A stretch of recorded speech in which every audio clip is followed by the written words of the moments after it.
All right, everybody, we're about to get started.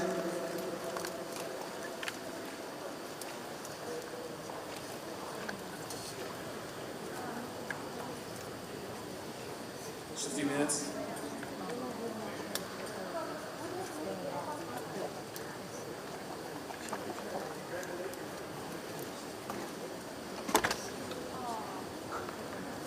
我有点我碰我家，所以那凳子不要坐人。你叫人把这凳拿出去吧。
呀。这电池从120分直接跑7。我就跟你说为什么我要放弃这个充电宝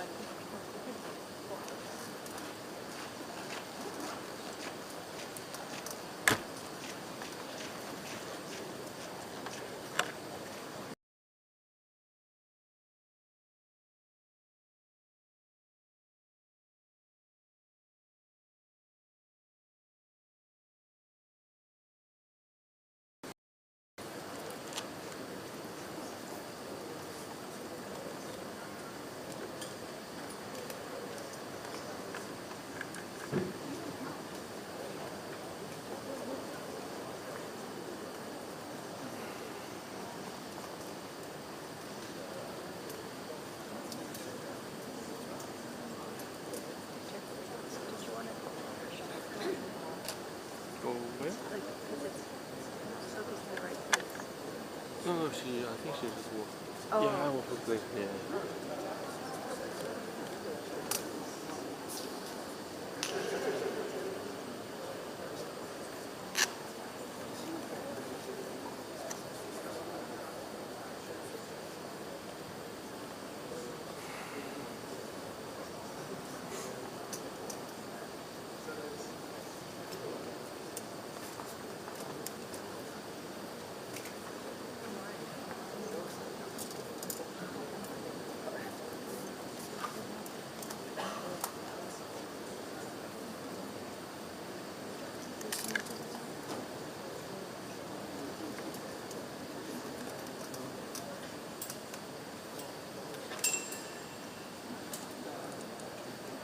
我把手机操！说啥？我平常那transcription 嘛，把手机放一下就好了。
Here, hey, I'm Dave. Hey, sorry. You had the socks behind you. I didn't see the hat. Oh, sorry. No, it's my fault. No, okay. So just don't forget. I gotta give you the computer. Okay, you take the computer, but I'm still using it, right? You need a computer The file for this. As soon, right. As soon so as right after. yeah, that's right. Awesome. Okay. Nice to meet you. Are you a White Sox fan? Not really. Oh, well, I thought because like the Hondo was here. She's a Red Sox fan, not a White fan. She's not gonna. Now if there were a Yankees hat, she's not a White Sox fan. Anyway, good to see you. Yeah.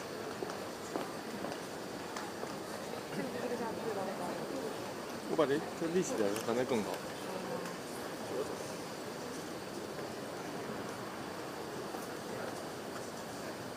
这高的过有点费劲。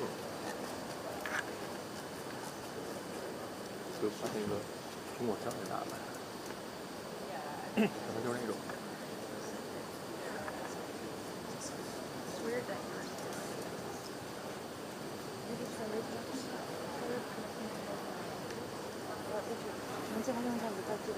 啊好。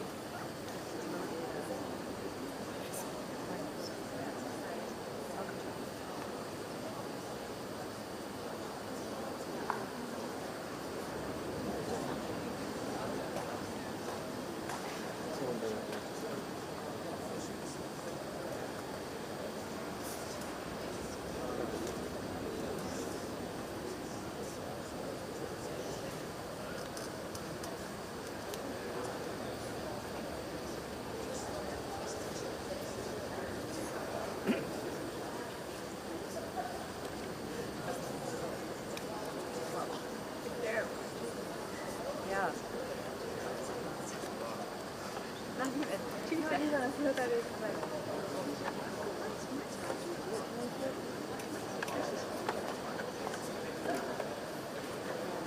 got it.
这是播多久了？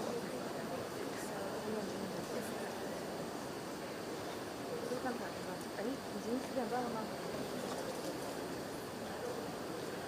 所以说开单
Caleb said he's a I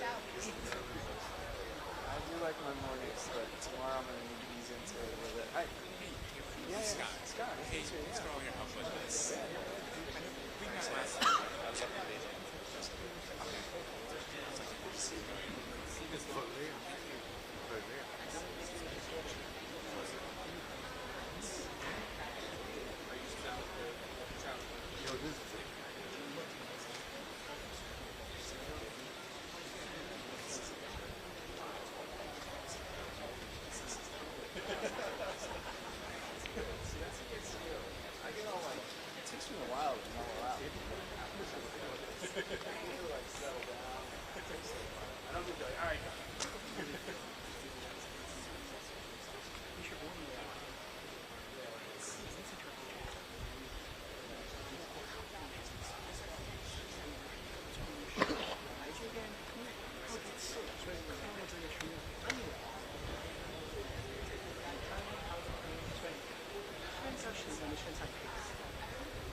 这个后面就赶紧找提场了。好。这是不是？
王子。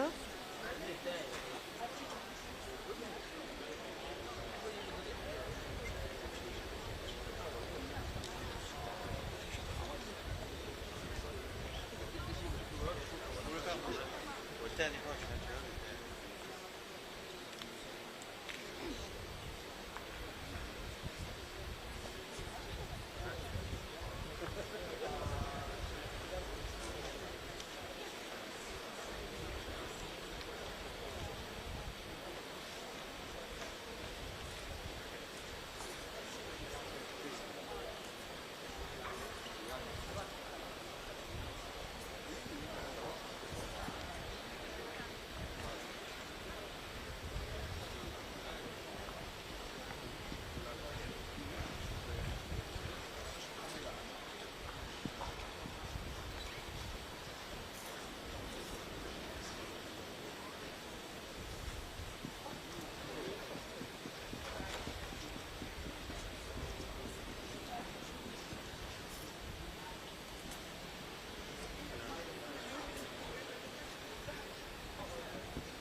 思考。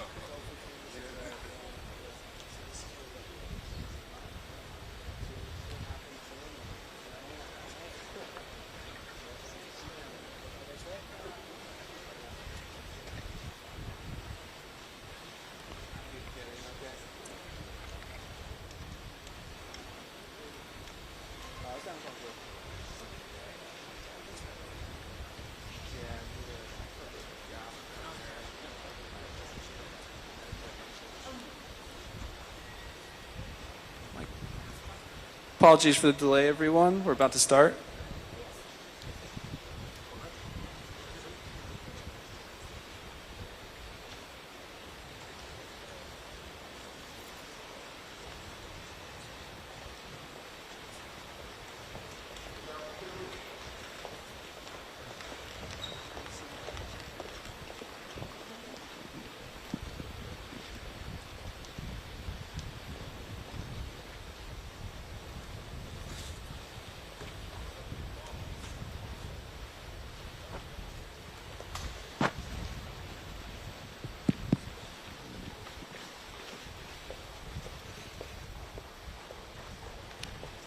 Good afternoon.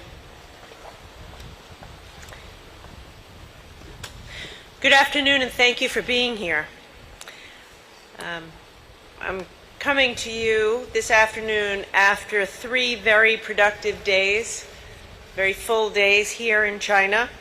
I've spent the past 3 days meeting with U.S. business leaders that haven't seen a commerce secretary in person on the ground in China for more than 5 years. I met with leaders of U.S. educational institutions. I had a wonderful opportunity to meet with students from the United States and China. I visited iconic like Boeing and had a wonderful tour of Disney here in Shanghai. And of course, I met with my counterparts from the PRC government. All of the meetings were productive, I'm happy to report. In the meetings, we had candid, open conversations, constructive conversations. I was able to explain U.S. policies and our approach to China, and I was able to hear from them and listen to them. The meetings weren't perfunctory, weren't just reading from talking points. Often they were more than 2 hours or more than an hour with the premier. A real exchange, candid, to discuss issues. I was clear about what the U.S. strategy is and what it isn't. What it is we are investing in America. We are investing in our people, our infrastructure, our manufacturing, and our industries, because that makes us stronger, and our economy is very strong because of it. What it is not is decoupling or looking to hold back the Chinese economy. The U.S.-Chinese economic relationship is large, vibrant, and dynamic, and that benefits both of our countries and economies, and that benefits the world. Now, I want to also be clear, I didn't pull any punches. Anyone who knows me knows I'm very direct, and that's how I conducted myself in these meetings. I explained very clearly that as a Commerce Secretary, it's my job to both protect what we must, to protect our technology, and to promote where we can. And I explained that it is possible to do both and to do both at the same time. What it means is that when it comes to matters of national security, there's no negotiation. There is no room to negotiate when it comes to protecting Americans' national security, including protecting emerging technology. But at the same time, there's business we can do and there's business to be done. In Shanghai, there's over 1,000 Starbucks stores. We just came from Disney. It was vibrant. It was also beautiful to see the smiles on the faces of all the children who were there. Disney here is bringing high standards of accessibility and sustainability to the Chinese market. I visited NYU's campus. I saw the benefits of American students and Chinese students learning side by side, challenging one another, and having open dialogue and discussion. That's all the business we should be doing. All of that people-to-people exchange and business we need to be encouraging. Having said that, promotion, in my case, also means advocating for U.S. businesses and U.S. workers and advocating for a level playing field. I raise the tough issues. I raise the tough issues like subsidies, like China's non-market practices, like raids on U.S. firms, like intellectual property theft. U.S. businesses want to do business here, but they need to have a predictable regulatory environment. I don't want to return to the days of dialogue for dialogue's sake. That being said, nothing good comes from shutting down communication. What comes from lack of communication is misassessment, miscalculation, and increased risk. Nothing good comes from decoupling. It doesn't serve our economic goals, and it doesn't serve our national security goals. So as a result, as a deliverable from this visit, we created new channels of communication that will allow us to raise and hopefully resolve issues that undermine U.S. workers and U.S. businesses. For example, we established the Commercial Issues Working Group. We launched an export control enforcement information exchange. We announced the 14th China-U.S. Tourism Leadership Summit, and we agreed that technical experts from China and from the U.S. would convene to strengthen protections for trade secrets. This trip was an excellent start. It was an excellent beginning. But I am very realistic about the challenges that remain, and I do not expect that a few productive conversations, a few good days here, even the launching of new working groups will in and of themselves solve our problems or reduce our tensions. But they are an important beginning. And now the work begins with these new working groups and information exchanges to increase clarity, increase transparency, increase channels of communication that I hope will lead to action, which will make the playing field more level and allow American businesses and workers the opportunity to compete in a fair and predictable business environment. So I'm ready to get to work. I'll go home and follow up on these meetings, and I hope the next few months we will start to see some results and see whether we can make progress on the issues that were raised. Thank you, Secretary.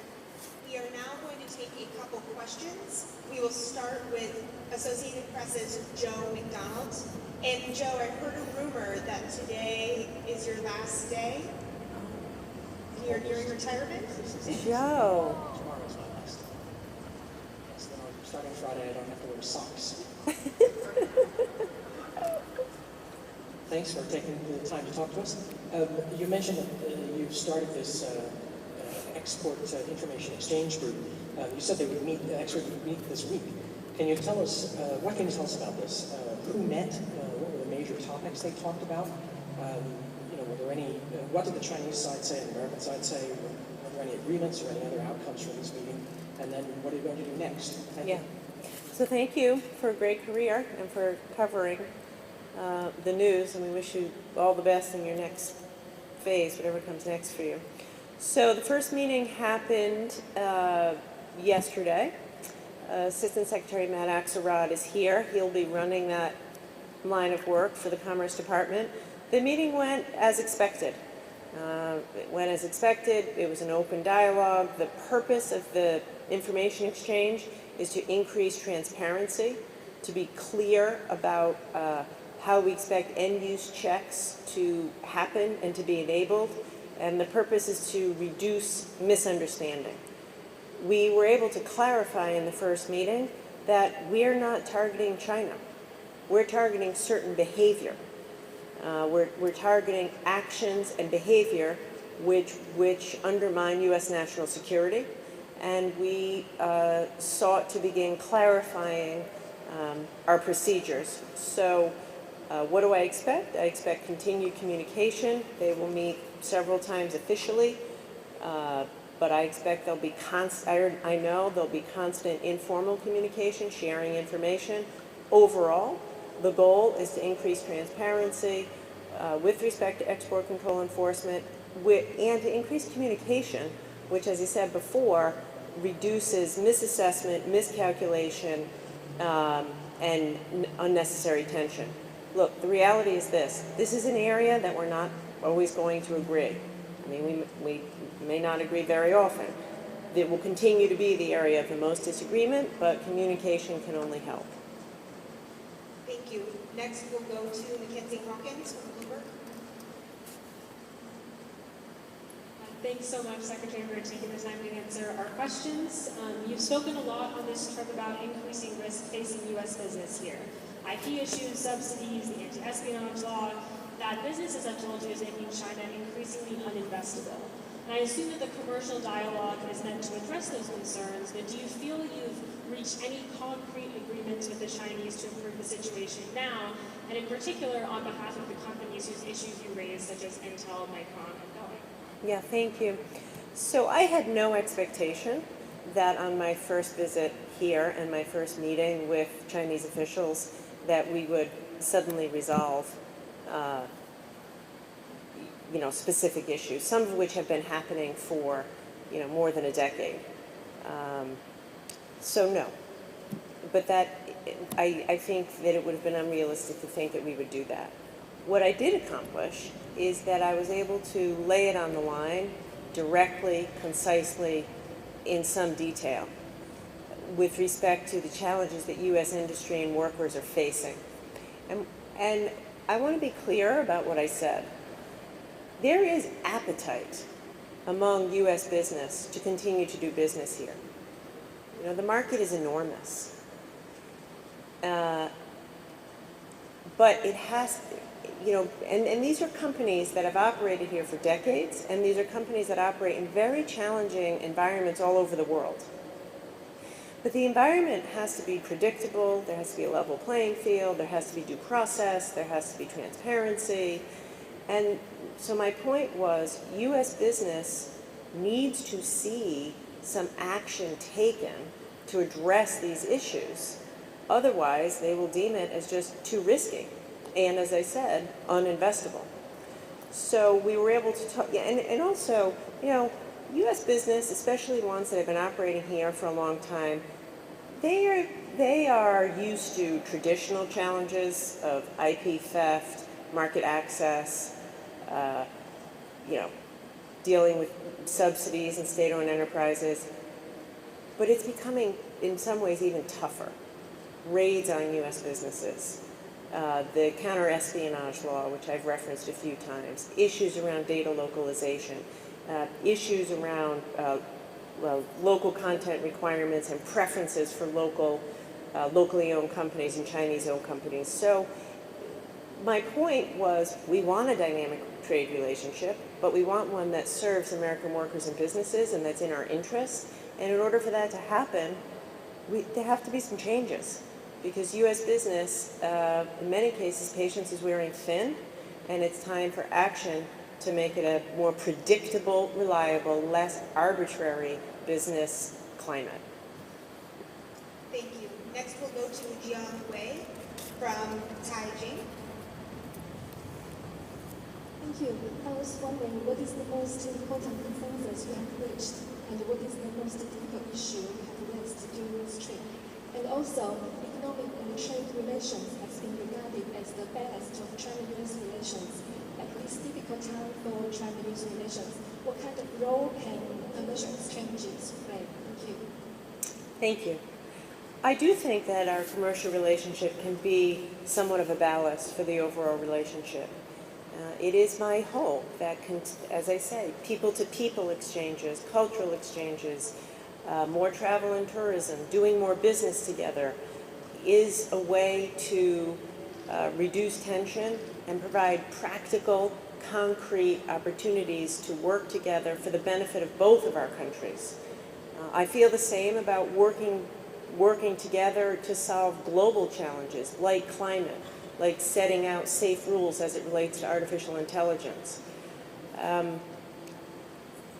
The greatest thing accomplished is, on both sides, is a commitment to communicate more.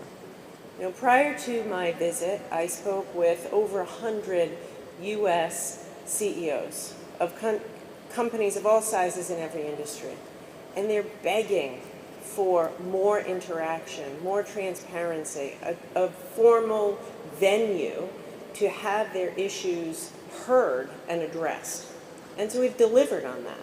I came to deliver on that, and we've done that. We're going past just generalized commitments to talk.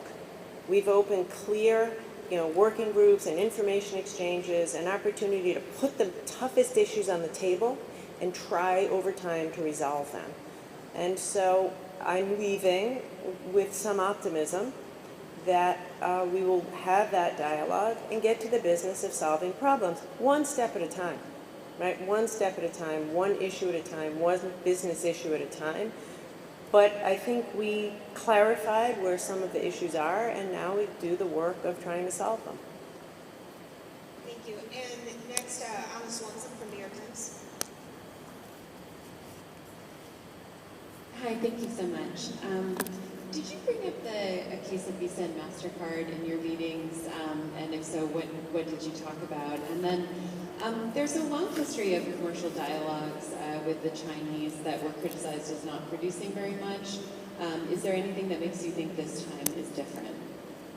Yeah, great questions. I did bring up Visa and MasterCard. I use that as an example where we need reciprocity and a level playing field. When we talk about a level playing field, Alipay and UnionPay are able to operate freely in the United States and do, whereas our companies are not able to do that here and have been waiting for final approval of a license for years. It did not resolve anything, but I thought that it was important to put the issue on the table and to give voice to what I think are, legitimate concerns. And I did feel heard, so I hope that that helps. Why will this be different? We have to make it different. The U.S.-Chinese relationship is too consequential. We can't drift to a place of greater conflict. It's not good for the U.S., it's not good for China, it's not good for the world. So we have to commit ourselves to take some action. And we can't allow ourselves to devolve into a cynical place. As I said, this is the beginning of new dialogues. This is the beginning of a new approach. There's a strong appetite among U.S. business to make this work. The president wants to make this work.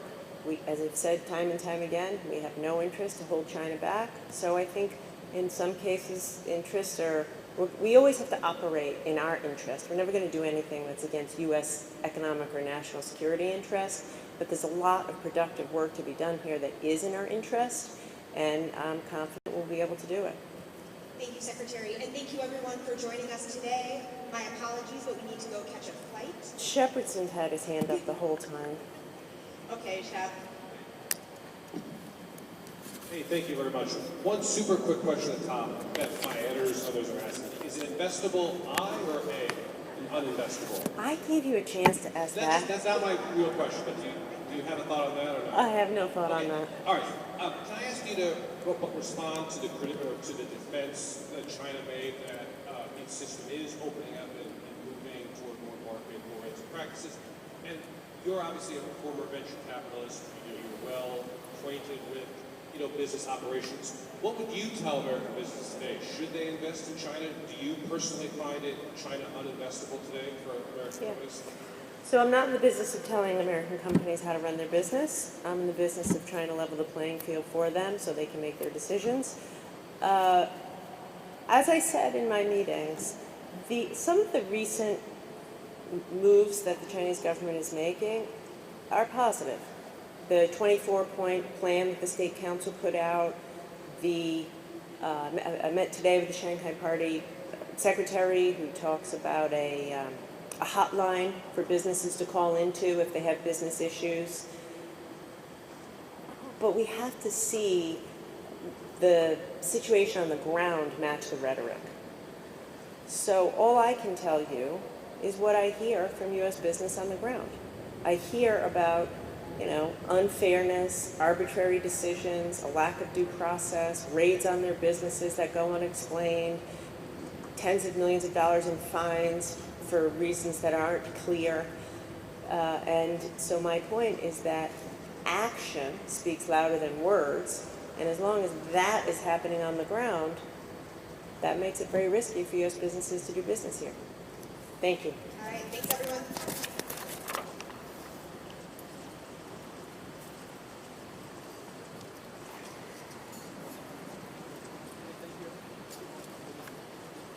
Thank you everyone for coming out. Could I have the trap? 原来好的益生菌真的可以帮助入睡。太阳星全效克菲尔益生菌是国家认证 AB 克菲尔益生菌，含7种有身份证的专利活菌，能产生 GABA、色氨酸等助眠因子，难怪吃了更快入睡，也睡得更好。太阳星全效克菲尔益生菌也是台湾市场上唯一添加克菲尔乳杆菌 M1 的产品。这是由台湾知名的大学季转，对季节敏感、调整体质的朋友真的是一大福音。还有这支还添加被称为超级食物的羽衣甘蓝萃取物，不少研究都指出十字花科蔬菜有助抗炎及防癌，像是羽衣甘蓝含有高量的叶黄素、贝塔胡萝卜素、维生素 K、维生素 C、叶酸等丰富营养素。太阳星全效克菲尔益生菌专利制成，无塑化剂、无重金属、无人工添加物、无410项农药、无香料调味剂、无防腐剂、无色素，7大保证、7大认证，觉得好安心。每日克菲尔时刻美好 ，Good Feel Feel Good， 快点购下单！太阳星全效克菲尔益生菌。